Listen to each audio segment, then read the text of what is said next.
Why are most blacks in the diaspora always like this?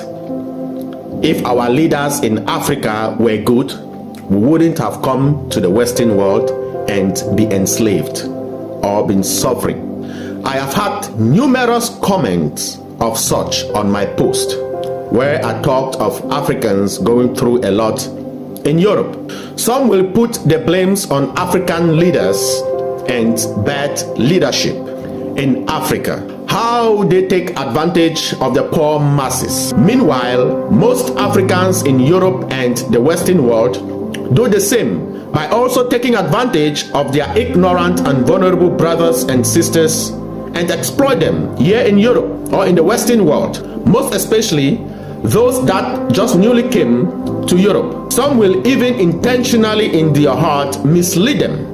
You expect your leaders to do for Africans what you can't do for your fellow brothers and sisters abroad. That is why I mentioned in one of my posts that the black people, most especially Africans, are the hyper hypocrites. Someone came and bashed me that I was wrong because he is not a hypocrite. I emphatically reiterate this again. Blacks are worst forms of hypocrite and deceivers. Quote me anywhere. Tell them Mr. Trim said it. If they ask you, how do you know about it? Most of our heroes of all time were brought down through their black brothers and sisters by their enemies. The in-house enemy is so venomous and nefarious than the distinct and distant enemy. Let me come back to the bone of contention. Africans in the diaspora are so contemptuous and contemptible amongst themselves and towards one another. They are not interdependent and intersupportive. They are rather intercompetitive. They compete with one another rather than completing one another. I earlier said it in one of my videos that most Africans strive to be successful to the detriment of their brothers and sisters, just to oppress, suppress, and mock them, unlike other races and ethnicities that are so self-supportive and interdependent and reliant. Let's watch this short excerpt of a video I posted some time ago of a Hispanic American speaking on how black people are living their lives just to compete with one another. Let's watch this, please. Thereafter, I will conclude. Thank you very much.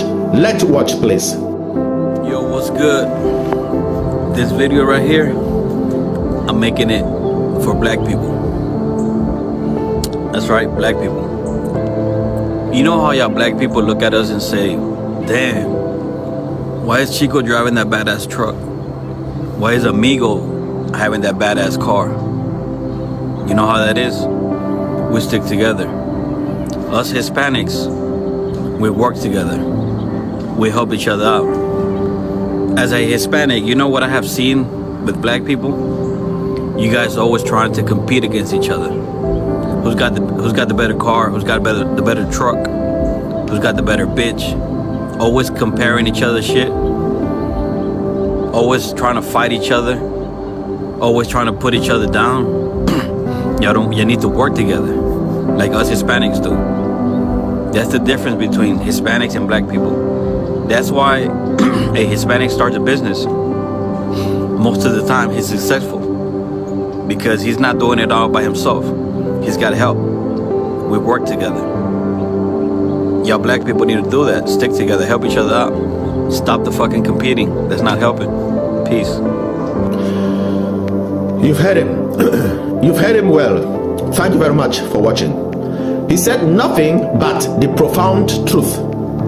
Now, how can the black race or black people be respected or progress since there is riot, strife, competition, disunity, and so much hate amongst themselves? How can they develop or move forward? We can't develop with such a destructive, competitive mindset.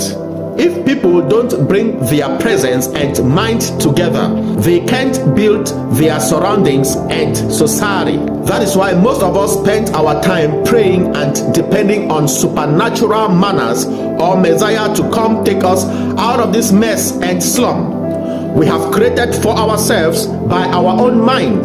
Take a look at this photo of an elephant being tied up to a kinderstool chair. It is a metaphorical photo. This elephant represents Africa or an African, while the kinderstool chair represents the mindset of an African. Illusion, deception, manipulation, control, religion, tradition, ego, lust, malediction, fear, guilt, self-accusations, materialism, anguish, anger, imprisonment, and all the like.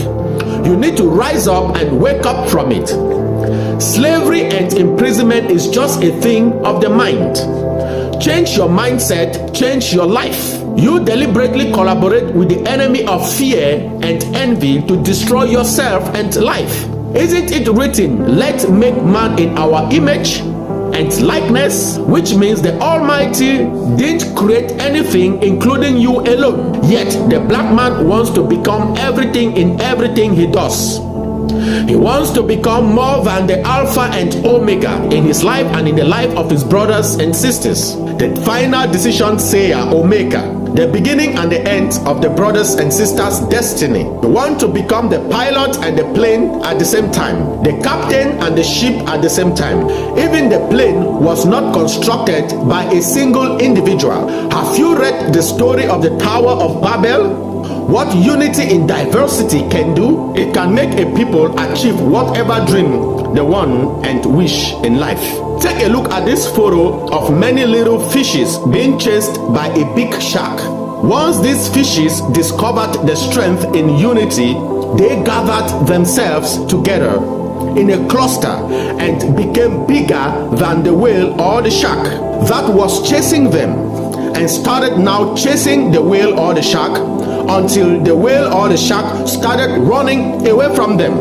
That is how within unity you can do away with an enemy. In like manner, Mahatma Gandhi said, 100,000 Englishmen simply cannot control 350 million Indians if the Indians refuse to cooperate. You see, the body functions properly because each part plays their role effectively. The Most High made it so for us humans to be inspired and accept the spirit of unity in diversity in order to develop and function properly. The idea of aircraft was conceived from birth. Camera, human eye.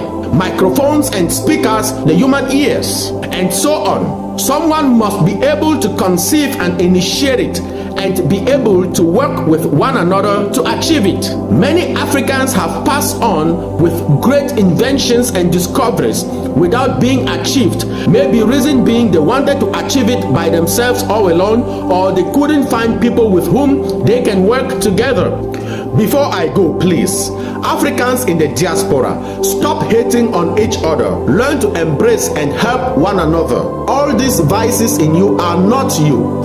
Build the community in unity which you aspire to see in Africa, in Europe. Stop asking from others what you can't give to yourself or to your brothers and sisters. Change and refrain from this mindset of hate, jealousy, envy, gossip, backbiting, hypocrisy, and start living your divine nature in love, peace, harmony, self-acceptance, awareness, and you see how you are going to progress and go places.